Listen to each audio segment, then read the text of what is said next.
Welcome to INS, the International News Service, your source for the most important weird news from across the globe. With news analyst Kevin Harrison, actor, comedian, and musician Mike Wiebe, and professional commentator Brian Camp. INS, the news you need.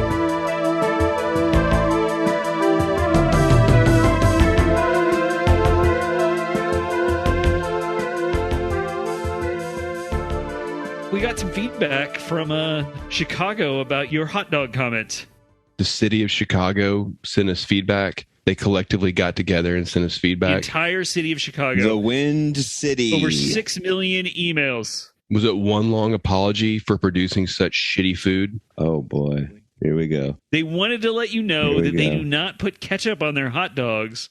But in my own research, I decided, well, what kind of hot dogs is Brian getting down there in Austin, Texas? So I looked up best hot dogs in Austin and found a list of the 12 best hot dogs in Austin, and they put shit all over this. There's ketchup. Yeah, but that was probably like Eater magazine or some bull. Yeah. Just because people sell something doesn't mean I have to buy it, Kevin. Yeah. Does it come in a can? Does it have a pull tab on top? Because if it doesn't, I'm probably not eating it. That's the only way you eat your tube meat. I forgot. It's from a can with a pull tab. You gotta understand. You gotta understand this media. They run wild here, and I love this dear old city. I've had sex in every neighborhood in this entire town, but the media here sometimes spins stuff in a way that I don't care for, and sometimes they'll throw in a thing about like, hey, look at fan. I don't even eat hot dogs, but this is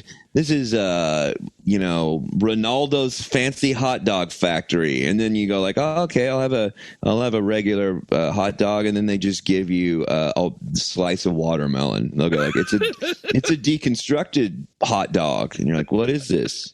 And it's just some, bullshit rock star chefs. And listen, I like to eat food, like I consider myself a food. I'm a foodie, I eat food literally almost every day, and at least twice a week, probably more. I just don't trust these pitchfork nerds that went on from not reviewing cool records like mine and do your food rant again. You can't just. I can't just fucking pick up and start a rant. It's a thing that I rant when the ranting goes. There's only a few of us in the business. There's Lewis Black. There's Dennis Miller. And it's somebody to compare yourself to. Well, I mean, we're all three of us geniuses, and we've all had beards at one time. You ever think about that? You did have a beard. Oh, yeah, you shaved your beard. Yeah, and it's real nice that we just did a whole episode and nobody said anything about that. But it was off-putting. It was weird. It was like you'd been replaced by a model that was designed before you had a beard. It's just like, we spent all this time talking about news crap and Mark's stupid band recording, and no one even notices that I made a significant change. Tell you, when I was a little kid, when I was 2 years old, my dad was in the Army Reserves, and he had to go off to summer camp every summer, and he came back with a mustache, and I cried and hid under my bed because there was a strange man in the house.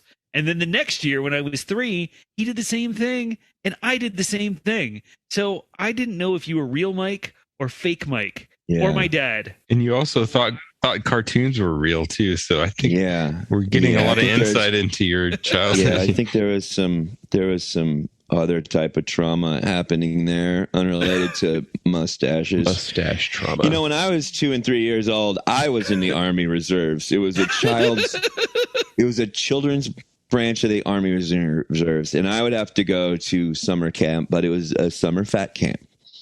And how much did you lose? Didn't you just get back from fat camp? I go all the time. I go all the time. How do you think I stay marginally thin? Well, like I've said before, you look great. And it looks like the granola bars are doing their work. It'd be great. It'd be great if you could have said that in the last episode when I completely changed the way I look and no one said anything. I think I'm the most supportive of all of us. I feel like a fool. I feel like a fool even turning my video camera on. Maybe I should just cover up my camera here. Give us a break. Okay, well, yeah. Sometimes it's fun ribbing, and sometimes it's just hurtful. Oh, God damn it! I weirdly, I do want to. Before we go on, the ketchup thing. Catch you up. Yeah, people don't put ketchup on hot dogs unless they're from. Well, Chicago's in the Midwest, right? Yeah. They put ketchup on their dogs. People in the Midwest do that. We got emails saying Brian doesn't know what he's talking about. We don't put ketchup on our hot dogs. He in Chicago. True. No, they're like children, so they need sweet things on their hot dogs. That's what they do. But I'm looking right now, right here, at a picture from a Evil Wiener in Austin, Texas, and there's ketchup. There's lettuce, onions, pickles. I'm not going to eat at some bespoke fucking hot dog place. That is not a hot dog place. That is a goth themed porn star, and he puts all the stuff on his penis. I can say it this episode, and the full fixins, and he So you do not want to go to Evil Wiener. He's a local character. We've kind of canonized him because he's walks around the street all day, and there's all the local Evil Wiener for mayor. All that kind of stuff, but it's just a little piece of us keeping this town a little bit weird. Oh, that's a fun way to put that, Mike. Wow. Yeah. Has anybody ever thought about merchandising that? Keep Austin a little bit weird. It's like a fun spin on something I don't think people typically value about a place, but I like it. Krog, mark that down on Krog. Yeah, Krog, our other intern. Oh, Krog. Is it Craig's brother? Yeah, Craig and Krog. No, they're not related. They just happen to have, people are naming their kids weird shit these days. Yeah, we talked about that several times. Yeah. They both happen to have the same sloping forehead. I don't think picking up on somebody's deformity is a cool thing to do, Kevin. Yeah, you see genetic deformities, but you don't see somebody who made a major change to their look on their face and shaved. All Neanderthals have that. Man. Let's get started. This is pissing me off. And I can see that people in Chicago don't put fucking ketchup on their hot dog, but I think maybe they do. Welcome to the International News Service. We're your hosts. I'm Kevin Harrison, along with... I am Brian Camp.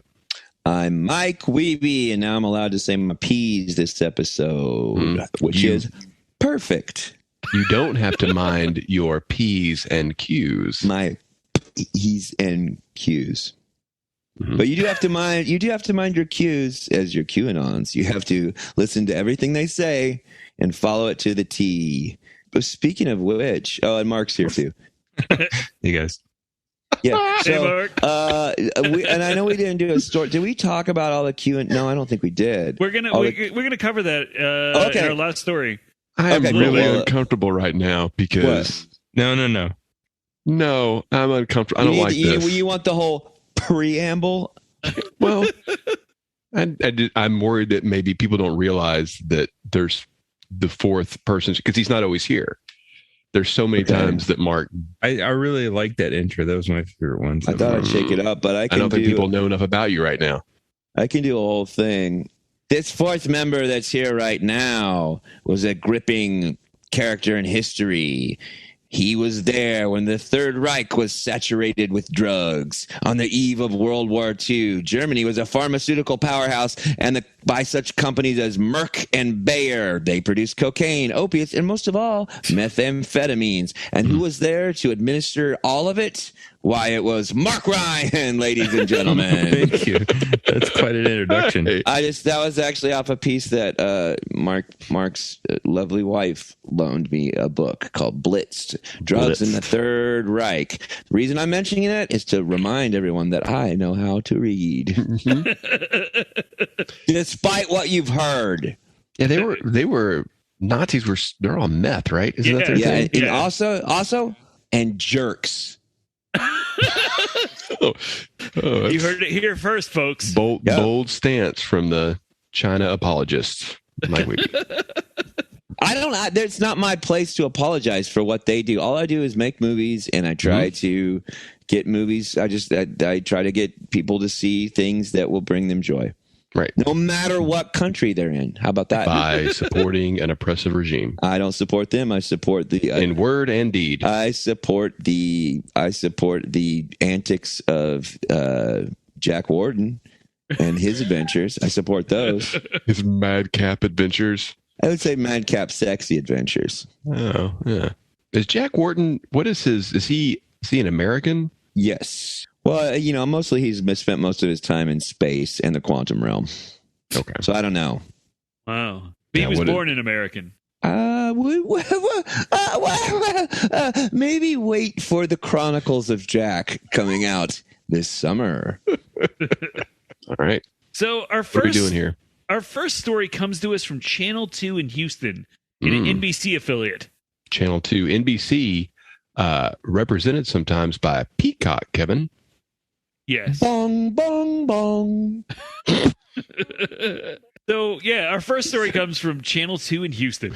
In our spooktacular Halloween episode, we talked about a Galveston attorney who was detained by police and ticketed for wandering a beach dressed as killer Michael Myers from the Halloween movies. Well, no, I think you mean the Austin Powers movies. We did that joke already, but I still like it. I still like it. Right. Well, why not take advantage of it the only other time you're going to be able to? Yeah, pretty much. That's the only time I'm ever going to be able to take advantage. I guess I could have said from The Grinch. Oh, no, it's Jim Carrey. Jim Carrey. From The Cat in the Hat? From The Cat in the Hat movie? Yeah, he was the Cat in the Hat. He was in Mystery Alaska. It was since it was set in Alaska, where they all drooling idiots who fall in the ice at the end, thinking that it's frozen, and it's just a regular lake. Knuckle dragging morons. Yeah, they put on their ice skates, and they accidentally discover water polo while wearing ice skates. They spin around too many times on the ice and just wander off in the woods to die from exposure. Just swimming in a lake with skates on, going, "The water's broken. The ice is broken." So back in Texas, we have an update. The Lone Star State. The Michael Myers attorney is at it again. Oh, on the Friday before Halloween, the attorney entered the Galveston County Courthouse dressed once again as horror movie murderer Michael Myers. The attorney, who had to argue 4 cases that day in court, wrote on his social media that the judge triple dog dared him to wear a costume. He also placed on the defense table a display of other Michael Myers masks, as well as a collection of knives covered in, presumably, fake blood. He then represented his clients for various charges, including driving while intoxicated, assault with bodily injury, and evading a peace officer. When asked how his clients felt about his costume, he told reporters, quote, "My clients all loved it." Well, did he get any of them? Oh, is he a defense attorney? Yeah, he seems to be a defense attorney. Did he get them all off? I mean, I don't care what you wear as long as you get me off my, whatever I'm up against, whatever I'm accused of, whatever I'm falsely accused of. Well, and let's be fair too. He was dressed like Michael Myers. He wasn't wearing a fucking mask. No, he was wearing a mask. No, he wasn't. Yeah, there are pictures in the article of him wearing a mask. I refuse to believe that he wore a mask into a courthouse. They would not have let him enter the courthouse wearing a mask. Well, maybe he put it on when he got in the mask. Because sometimes Michael Myers gets his mask pulled off and he has to put it back on. That's never happened. No. And then the first time when they show his face, even, and he looks like a cast member of Mystery Alaska. His face has never been shown. That's not true. It's been the first Halloween it's been shown. That never happened. Yes, it does happen. You were misremembering. Jamie Lee Curtis pulls it off, and he just looks like a... Jamie Lee Curtis isn't in the first Halloween, Mike. Yes, she is. It's the movie that made her famous. No, that's the movie with the guy in the gorilla costume with the disgraced senator from Minnesota. That's the one with Jamie Lee Curtis in it. Talking about Trading Places. He's talking about Trading Places, and it's not Trading Places. Who do you think starred in Halloween? Not Brian? her first movie. Sissy Spacek. Texas's own Sissy Spacek. There you go. The movie's set in Texas. Is that the one where she gets the blood poured on her? No, you're thinking of Carrie. Who was in Carrie, Brian? Sissy Spacek. Okay. She's in both. She was a scream queen. She's only been in horror movies. That's her thing. She was in The Coal Miner's Daughter. No, you're thinking of Reba. Oh, yeah. No, the Coal Miner's Daughter is about Reba. It stars Sissy Spacek. Is it about Reba or is it about Loretta Lynn? No, it's about Reba. There's a lot of movies about Reba. You just make every movie Days of Thunder. Because she has such a powerful voice. It sounds like angels singing when the thunder's coming down. My name was Reba, and I think I'm gonna hang around. Oh. You know that song? It's a big hit. That's good. You like that song, Fancy? Fancy when I'm putting on my nice clothes, going to a barbecue, gonna do a little drugs through my nose, and then I come back really happy, and I hang out with all the kids, and then when I go back home, the depression kicks back in. Oh. Fancy's about doing cocaine. So our next story. Are we done with the first story? Yeah, that was it. It was an update. Oh, he got away with it. He didn't get in trouble. The judge triple dog dared him. Sounds like the judge let him in. Do we have a sounder for updates, Mark? I don't know. Update when you're real up late. Update. It's great. Well, there, I think we got something. I'm bringing a lot of hip hop flow to this podcast. You really After are. we finish this episode, Mike's going to record an entire album. I could do it off the dome, and it'd probably be pretty good. Our next story comes to us from Insider.com. Italy is a country widely known for its monuments, some of which date back to the Roman Empire. But now the city of But now the city of Conegliano in northern Italy has a new monument. A car that has been parked in the same spot for 47 years. The car is a 1962 gray Lancia Fulva, and in 1974, a man who's now 94 parked it on the day he retired and never moved it again. Lancia? Yeah. Is that a ongoing concern? Is there still there's still a type Lancias. of car? Yeah, one trying to remember the race it won. Hold on. I'm sorry for our international listeners that I'm not familiar with all car makes. I'm a big F1 guy, but in 1972, the Lancia Fulva, which is the car that he drove, won the International Rally Championship. Okay. Are they still being made? Are there still Lancias? Yeah, there's still a Lancia company. Is it an Italian automaker? There's a car that an Italian car that I really like called the Labia Volva, and it's fun to drive if you know what I'm saying. Yeah, it still exists. It was founded in 1906. Oh yeah, they still exist, and I've found them all over.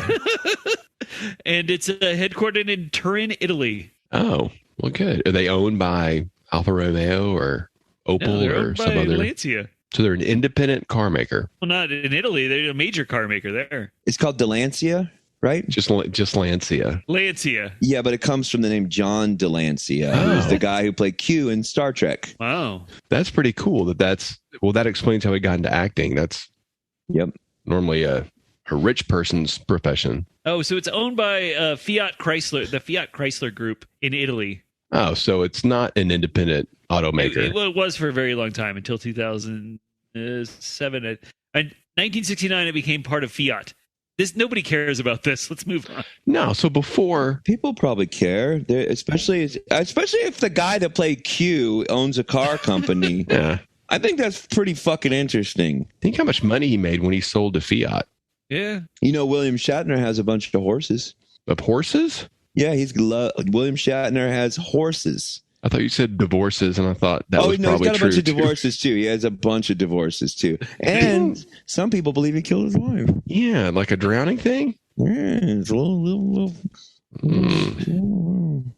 And for international listeners, William Shatner famously played Captain Kirk in Star Trek. Captain James Tiberius Kirk on Star Trek. Some say J.T. Kirk. Some say J.T. Kirk, yeah. Some people mistakenly say Captain Kurt, but it is not. Nobody's ever said that. Well, I just did. Yeah. And it was a mistake when he did it. No, he deliberately said it. William Shatner, here's a film thing for you guys that I know you guys know too, but I know it, so I'm going to say it because I rarely get to do this. William Shatner also starred in the only movie filmed entirely in Esperanto. You just got to jump all over it, don't you fucking prick? Fine. You know what? No more movie facts from me. I was going to share a lot of... What's the name of that movie, Brian? Joey Esperanto. So the car became a tourist attraction and local landmark, and even has its own marker on Google Maps. Local politicians have even used the car for their own photo ops. Now, I guess it's important to note here that the car wasn't actually parked very well. It partially blocked the road, partially blocked the sidewalk, and it completely obstructed a bike lane. So, after almost 5 decades, town officials have decided to move the car. The plan is to have the car fully restored and to declare it an official monument, which will be placed in the garden of the school that's across the street. The 94-year-old owner will still be able to see the car from his window, and the town hopes it will remain an iconic monument to parking. That's lovely. That's a fun. That's what do you call it? That's a human interest. Human interest story. This one is like Wednesday's Child. Well, that's not a human. That's like a sad story, right? Wednesday's Child. Yeah. No. Yeah, Wednesday's Child was a bummer. Wednesday's Child was a big bummer. There's always the kid that nobody wanted to adopt. The Oddfellows had a song called Wednesday's Child, Thursday's Obituary. Oh, my God. That is a great fucking name. Wow. I don't get why they're doing it, I guess.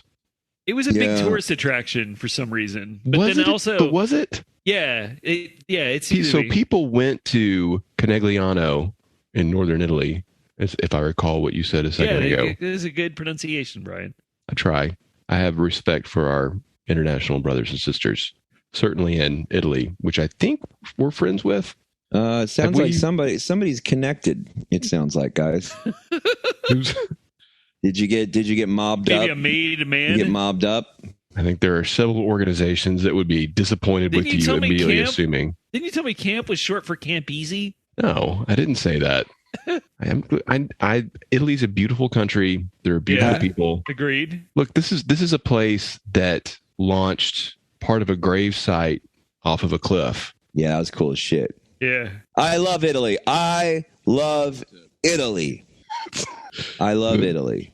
I love Italy. The food, the culture. Nope. Yeah, let's keep women. Going. Yeah. Italian women, you know what? Italian women, in my experience, have very nice legs. I think that's okay to say. Probably not. As long as you're not talking about my sister.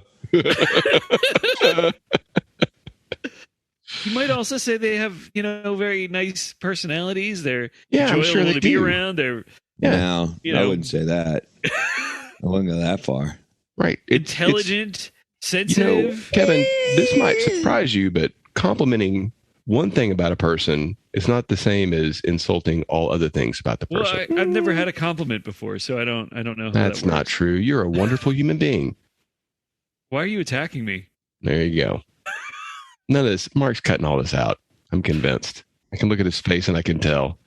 I think he's making notes right now. Get rid of this bullshit. Our next I hope they keep going so there can be from the Guardian. a full episode. The Guardian? What are they guarding? There we go. Cleveland Guardians. Oh. Oh. You mean the roller derby team? Yeah, the same joke I made last week. Don't you have a Ronda Rowdy T-shirt, Mike? Ronda Rowdy. I do have a Ronda Rowdy T-shirt. A Ronda Rowdy tattoo too. Mm-hmm. Big Ronda Rowdy fan. So, Forest and Bird is New Zealand's leading independent conservation organization protecting wildlife. I have one of their T-shirts too. What's on it? Just it's a eagle coming out of the trees. I don't think they have eagles in New Zealand. I don't know. Is it like a wizard thing? Like, I'm imagining it's almost a blacklight T-shirt, like it's black. Yeah, I mean, they try to tie, since it's New Zealand, they try to tie into the whole Lord of the Rings thing. That's all they got going. If you look really close, it looks like Gandalf's riding on one. But it's also like very cute. You know, I saw somebody wearing one, or somebody saw me wearing my T-shirt, and we were like talking about it, and then I was like, why didn't they just get the eagles to take the hobbits to Mordor? You ever think about that? You know, as soon as they cut Tom Bombadil out of those movies. Well, that 100%, yeah. The second that wasn't included, I knew this is bullshit. Yeah. I mean, so there's any number of plot holes occur after that. But the biggest plot hole is you don't have the most crucial character in the entire series doesn't appear. Entire reason that those 3 books were written is not in there. Okay, right. Hollywood, yeah, let's just way to piss on Tolkien's grave. So each year, Forest and Bird holds a Bird of the Year competition to raise awareness of New Zealand's unique avian wildlife. This year, the competition had about 58,000 votes from around the world, and the winner of Bird of the Year was a bat. Bats aren't birds. Specifically, the winner was the Peka Peka Tauro, or long-tailed bat, which is one of just 2 bats native to New Zealand and one of the rarest mammals in the world. Is it because it tastes so good? No, it's a tiny bat. It's like the size of your thumb. Yeah, so you probably have to eat a lot of them. Yeah, they're like finger food. Yeah. Popcorn. The bat had been added to the list of nominees by Forest and Bird, and when asked if this was a publicity stunt, a spokeswoman said, quote, "Bats are New Zealand's only native land animals. They are classified as nationally critical. They face a lot of the same threats as our native birds do, so this year we thought we'd give it a try and get more people aware of that." What are they critical of? What are they critical of? I hate Batman. They're like, he doesn't represent what we do. Yeah, they don't fight crime. He's just like, he's driving around. He says he hates guns. He's driving around in a car with missiles on it. Right. What's that? How insulting is that the world's most famous bat is a man? You know? Yeah, that's that too. And on top of that, a white man. Thanks. Exactly. I just think it's important that we have these conversations. Mm-hmm. Well, that's why people really, I think, turn the dial to us once a week at the appointed hour. Yeah. I don't know if it's PC. I don't know what it is. You know, I will say though, you're putting a bat in a bird competition. Here come the PC police. That's what they do. Oh, we got to put everything. We got to put everything in everything. That's their whole thing. It's everybody. Everybody has to be everything, and we have to all be the same, but we all are different. We're all snowflakes, but we're all together, and nobody's allowed to, nobody's allowed to have nobody's allowed to have a replica General Lee from Dukes of Hazzard car. Right. A very well-liked TV show, I might add. A well-liked TV show about good boys, good old boys. Yeah. And these guys, these good old boys, they weren't doing any harm. Mm-hmm. You know? And honestly, they were beating all you ever saw. And it's, they're the ones that were having trouble with the law pretty much since the day they were born. Yeah. Imagine going through your whole life that way. I spend me and my wife's savings on replicating that car. And then the PC police, my wife, and she also hates it when I say that too.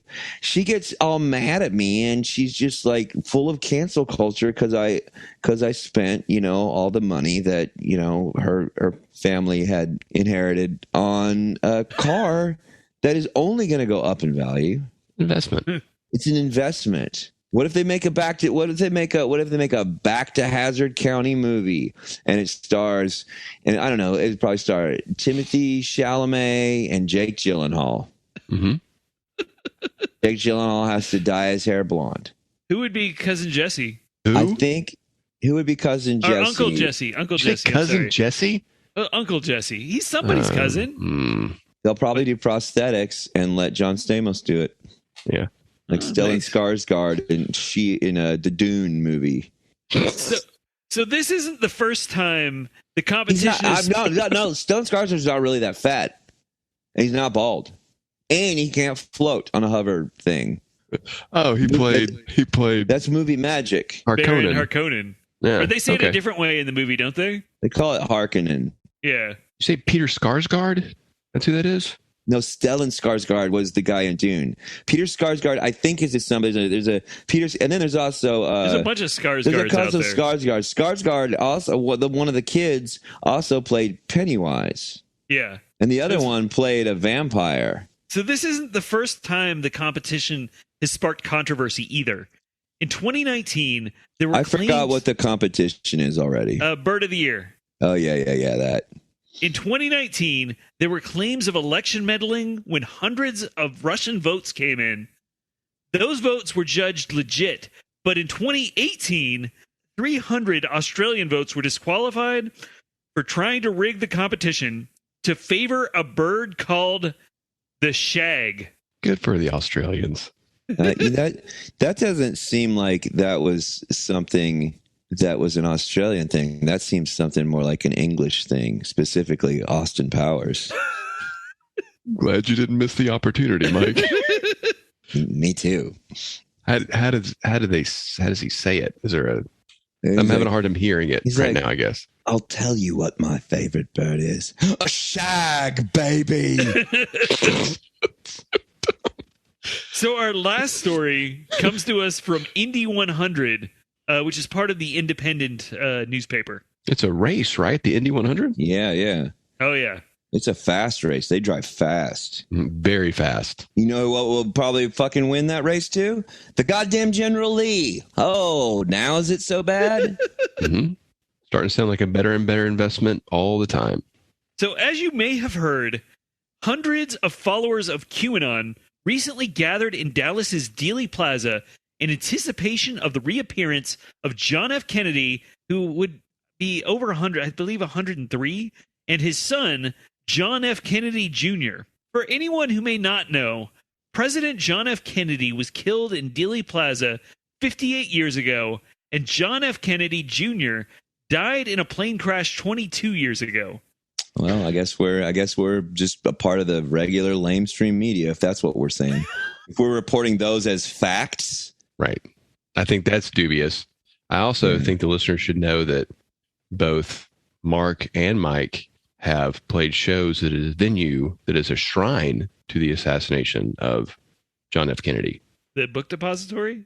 No, the theater where they play. The Texas Theater, that's where they caught the nefarious Lee Harvey Oswald, who was famously framed for shooting JFK. Did you guys know that JFK had a secretary whose last name was Lincoln? Oh, no, really? Lincoln... Wait, what? Had a secretary whose last name was Kennedy. What the fuck?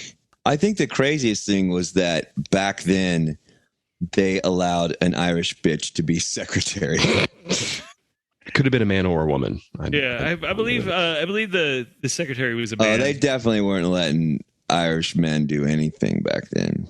They became cops, right? That's why they became cops. Well, I guess, yeah. You know, Irish people had it pretty rough for a while there. Yeah. Sure did. And I'm of direct Irish descent. And I've had it harder than you guys. Oh, okay. I've had it harder than you guys.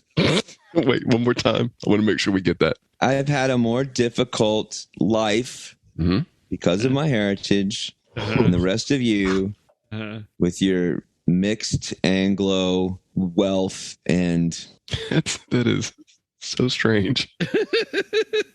Yeah, with you, I'm not of royal bloodline. No. I've had to. I guess my point is I've had to work for everything that I have.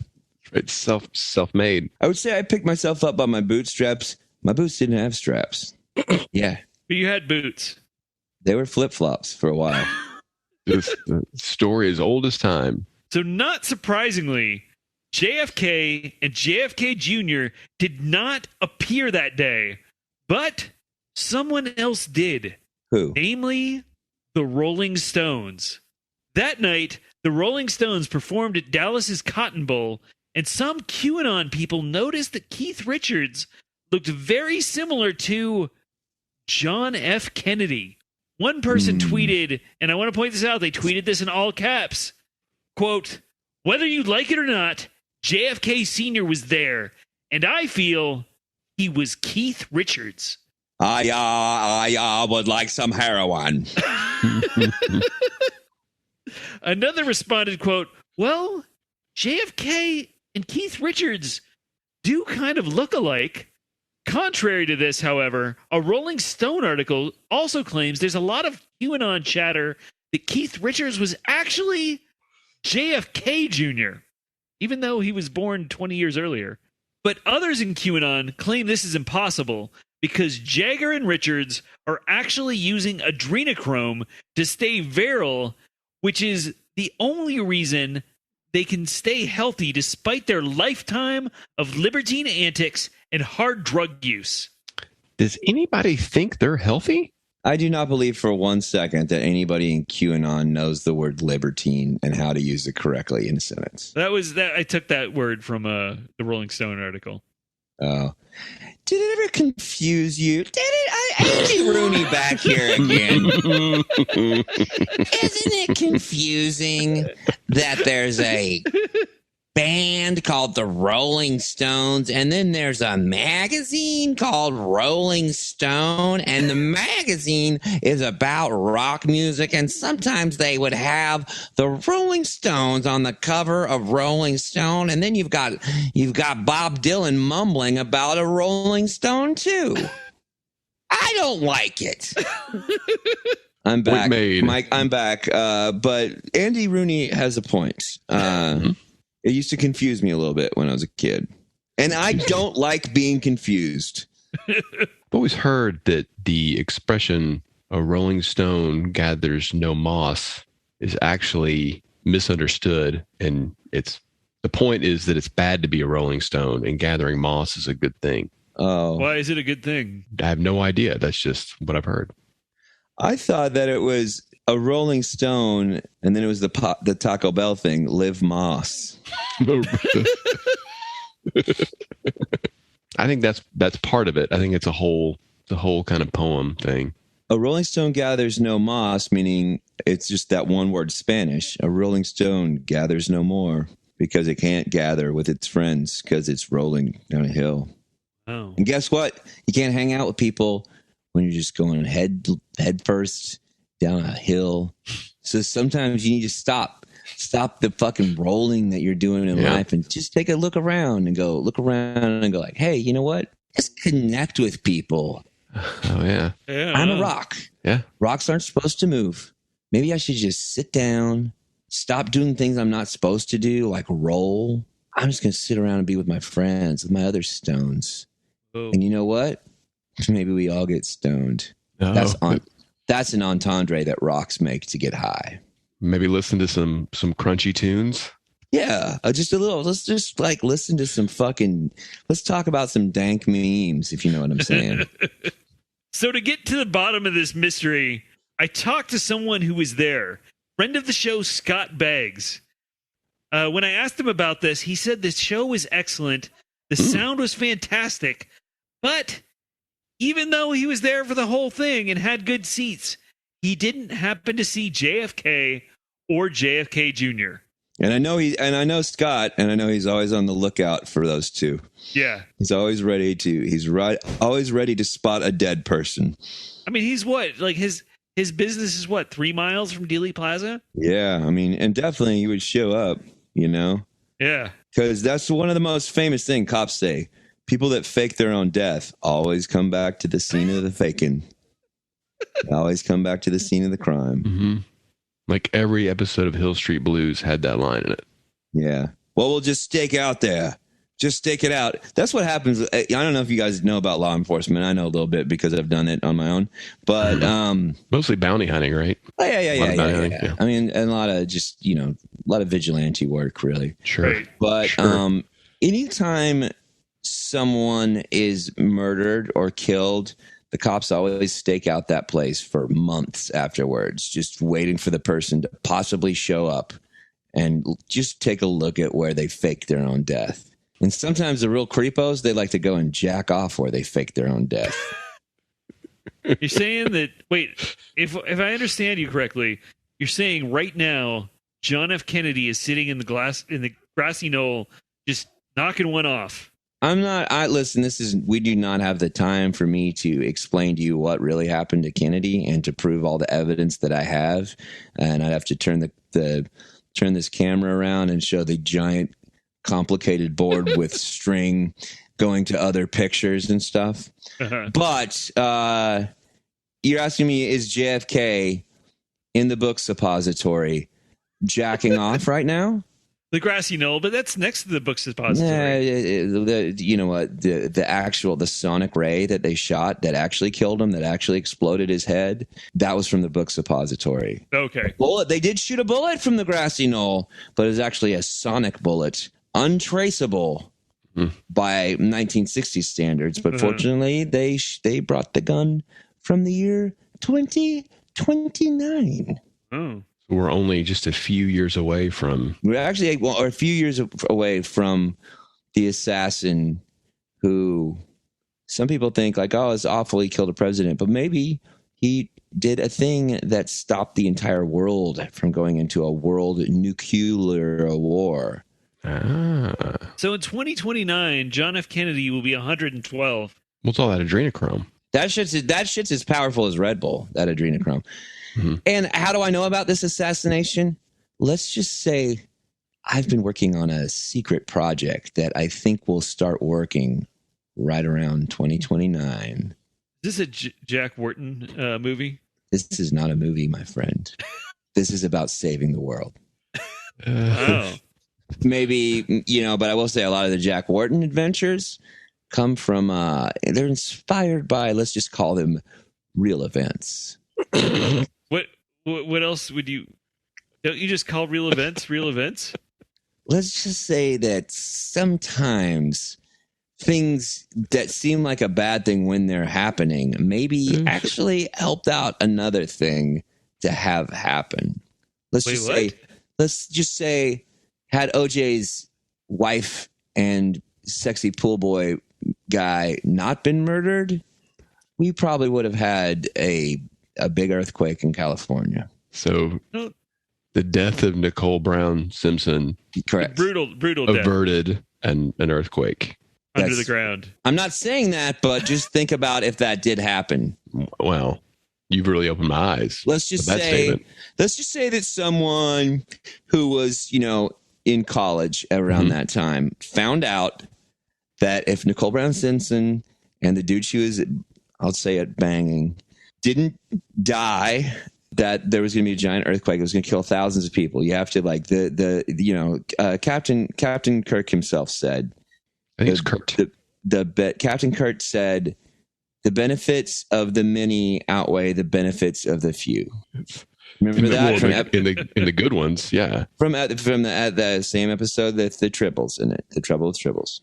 That's a good one. Yeah, and it's the best one. And so let's just say that some high school kid found out about that and made a trip from, I don't know, let's just make it up, Denton, Texas, all the way to Los Angeles, California. And while he was there, he went to Men's Chinese Theater and saw the premiere of Swim Fan. I think that was years later. That was like 2001. Well, this person has clearly demonstrated that they know a thing or two about time travel. So you just made his point, Kevin. Mm-hmm. Let's just say that person got murdered, that these people got murdered, and let's also just like take a step back and go like, were there any giant earthquakes that killed thousands of people and collapsed all of Los Angeles into the ocean since then? Wait, let me do my math. Nope. You have to type to do your math? Yeah. That's his calculator. It's a calculator that I spent a lot of money on. Weird thing to say about a calculator. Sorry. I'm just saying, listen, I'm just saying words, and when they go together, do they mean anything? Yeah, but do they? I don't know. Legally, can I get in trouble for these words? No, I don't think so. You've outfoxed us all. I'm not saying I know anything about any of this stuff. I'm not saying that I just ordered a whole bunch of parts on Amazon to have maybe some of the same parts that would maybe, let's just say, have a working time pod. Oh. We will want to profile that when you have it built. I'm just saying maybe I know somebody who has a whole bunch of solar panels installed, but the solar panels are not installed to the energy of his house. You have a solar powered It's to a little device that maybe is in this person's garage. So, yes, if said person did have to travel back to whenever Kennedy was killed, yeah. If this person, let's just say, traveled forward to get a sonic gun, it's actually from the year. This was actually made in the year 2099, and when guns are literally bought in vending machines, and this sonic gun literally has Sonic the Hedgehog emblazoned on it. Nice. And then that person traveled back to 1960, when the Kennedy was shot, and traveled his way up into the book suppository, and gave the sonic gun to one John F. Hinckley Lee Oswald. Wow. And said, hey, hold this. Look at this crazy thing. And then maybe that person went down to a grassy knoll with a pack of black cats. Black cats being fireworks that sound quite a bit like a gun. Maybe they also cause a little smoke that people might see coming from there. And guess what? The one thing I forgot to tell. The sonic gun is destroyed after 2 shots. Whoa. So it just evaporates. The first shot shoots the sonic ray, and the second one destroys the gun.